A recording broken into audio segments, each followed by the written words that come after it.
का जवाब विपक्षी पार्टियों के पास जवाब नहीं है।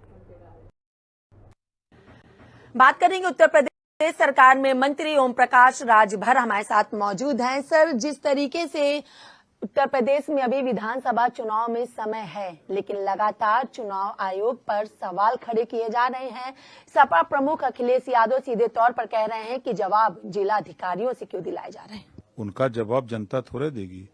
जनता तो 2022 में जवाब दे दिया, जनता ने 2024 में जवाब दे दिया, जनता ने 2017 में जवाब दे दिया, जनता ने 2019 में जवाब दे दिया।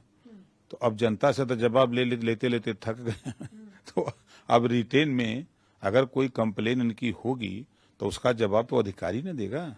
लेकिन वो कह रहे हैं ना चुनाव आयोग के पास जवाब है, ना सरकार के पास जवाब है। जो 18,000 शपथ पत्र दिए गए हैं, तो अब उस पर क्यों इतनी सक्रियता जिलाधिकारी की तरफ से दिखाई जा रही है? वो झूठ बोल रहे हैं। चुनाव आयोग ने तो अभी बयान दिया है, हमने देखा कि चुनाव आयोग का हमारे यहाँ कोई शपथ पत्र नहीं है। ये झूठ बोल रहे हैं लोग। इनके लोग 4-6 शपथ लेकर के गए होंगे डीएम के पास, तो डीएम ने उसका उत्तर दिया होगा, तो उसी को ये चिल्ला रहे होंगे। और क्या है?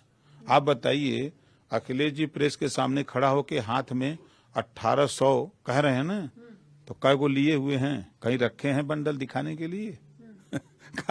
खाली चर्चा को लेके कि आप भी ले लो, आप भी ले लो, आप भी ले लो।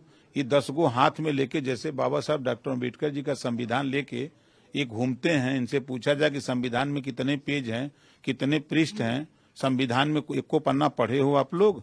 अगर पढ़े होते तो 2 जून गेस्ट हाउस मायावती जी के साथ घटना करते। संविधान अगर पढ़े होते तो, अगर ये कांग्रेस के लोग संविधान लेके घूमने वाले संविधान पढ़े होते, तो क्या ये इमरजेंसी लगा करके लाखों नेताओं को जेल भेजते, पत्रकारों को जेल भेजते? अगर इस संविधान को मानने वाले लोग होते तो। शायद यही वजह है कि जो लगातार मुकदमे एफआईआर धाराएं होती हैं, उसी को लेकर लोकसभा में संविधान का 130वां संशोधन बिल भी पेश हो रहा है कि अगर आपके खिलाफ ऐसी कोई चीजें हैं तो आपको स्वतः से ही अपनी कुर्सी। निश्चित है, उस बिल का स्वागत है। इसको तो विपक्ष के लोगों को पहले स्वागत करना चाहिए, क्योंकि यही लोग ज्यादा उपद्रव किए थे। संविधान को अपने हाथ में ले करके ये लोग ड्रामेबाजी किए थे। बाबा साहब डॉक्टर अम्बेडकर को 52 में चुनाव हरवाने का काम कांग्रेस ने किया, ये पूरा जग जाहिर है। और रामपुर में गुलाम नबी आजाद चुनाव लड़े, हार गए, और पीएमओ ऑफिस से सीएम को फोन आया कि तुम्हें जिन कुर्सी पे बैठे रहना है तो जल्दी उसको जितवा के भेजवाओ। फिर सीएम का फोन गया कहाँ? डीएम को। तो डीएम ने बत्तियां बुतवा के उलाट पुलाट दिया घर से। पहलगाम हमला टूरिस्टों पर जो हुआ, ऑपरेशन सिंदूर जिस तरीके से चलाया गया, अब एनसीईआरटी के पाठ्यक्रम में भी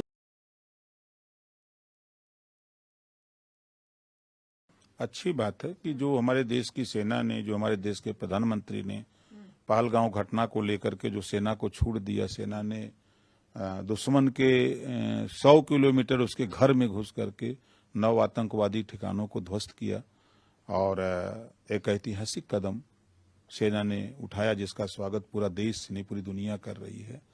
तो उसकी चर्चा तो आमजन में होनी चाहिए ना। एक अंतिम सवाल, उत्तर प्रदेश देश का सबसे बड़ा सूबा है, वहां की सरकार में भी कई राजनीतिक घटक दल एकजुट हैं, जैसे आप हो या फिर हम निषाद पार्टी का जिक्र कर ले, अपना दल का जिक्र कर ले।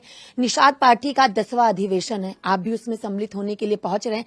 क्या उत्तर प्रदेश के विधानसभा चुनाव में सभी राजनीतिक घटक दल की एकजुटता को दर्शाने की कोशिश यहाँ पे की जाए?